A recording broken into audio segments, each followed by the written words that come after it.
go back to this. So we say here for ingredient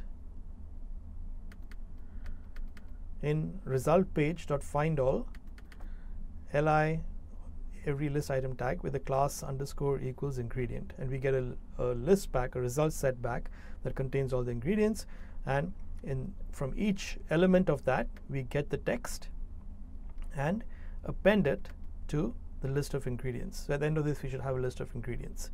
Similarly for the preparation step, again if we go back here and scroll down,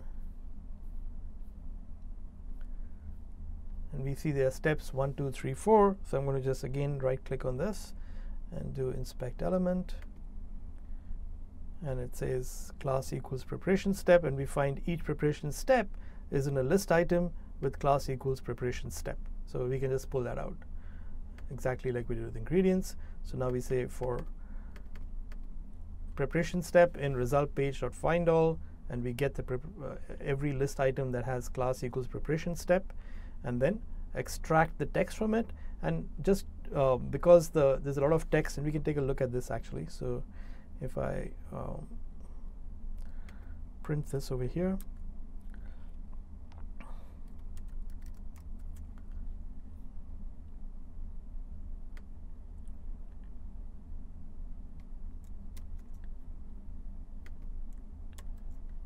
let's just print that just to take a look at it. So I do this and need to run that.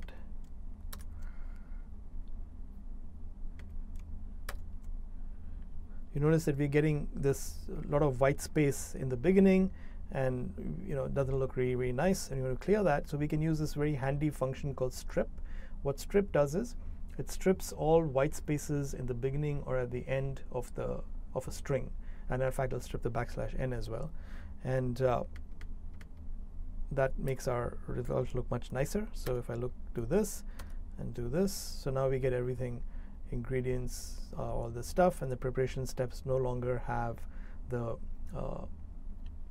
white spaces in the beginning.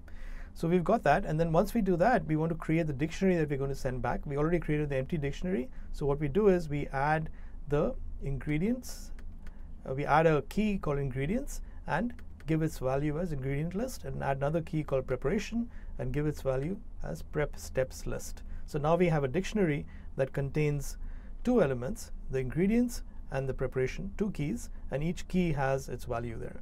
So what we want to do finally, of course, is to add the name and the description to this dictionary and return it. So what we can do then is write one function that runs it all essentially, and we're going to call that get all recipes.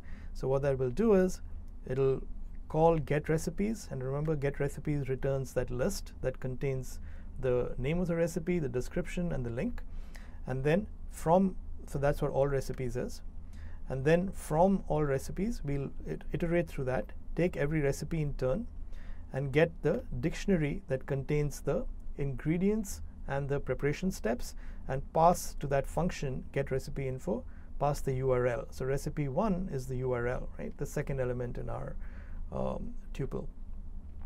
And then we get the name, which is recipe 0, and we add that as a new key into the dictionary returned by get recipe info, and we get the description and add, which is recipe 2, and add that as a new key into our dictionary, and then append that to the list of all results that we set up initially as an empty list.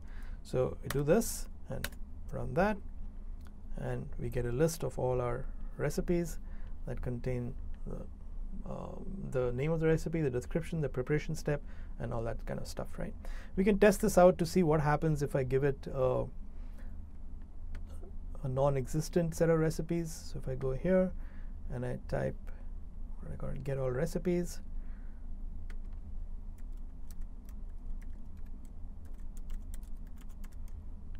and give it the keyword nothing, give you an empty list because there's no recipes returned, and we can check that out. If I go back here and I go to epicurious.com,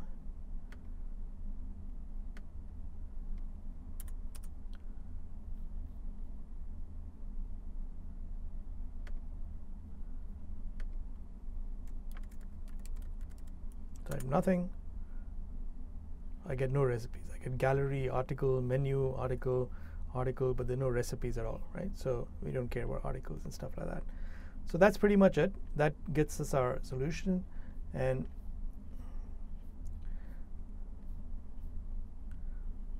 the only other thing that I should point out is that if in some cases the recipe description is missing in a recipe, so if there's no recipe description, then what's going to happen is that when you try to find the paragraph with the class equals DEK, this one here, you're going to get an exception. And when you get an exception, your program is going to die. So what you want to do is you want to put it inside a try except here. And if you don't get a description, then we'll get an exception over here. It couldn't find the anything that matched class equals DEK. Then we set recipe description to nothing, an empty string. And otherwise we return the recipe description itself. So it's a good idea to check and see in your data whether there's what the scope for errors is or exceptions is, and then cover for that. Because typically when you're doing data analysis, you're working with millions and millions of data items. Any one of them could go wrong. A missing piece of data, or a poorly, a character that you may be converting from a string into a floating point number, and one data item has a letter inside it, or a misplaced space, or something like that. And what will happen then is that you'll be run through the first million, and then you get this bad data item, and your program crashes. You don't really want that. So it's always worth thinking, okay, what can go wrong, and then protecting yourself against that. And you can look around and see what's there, or even just use your imagination and figure that out.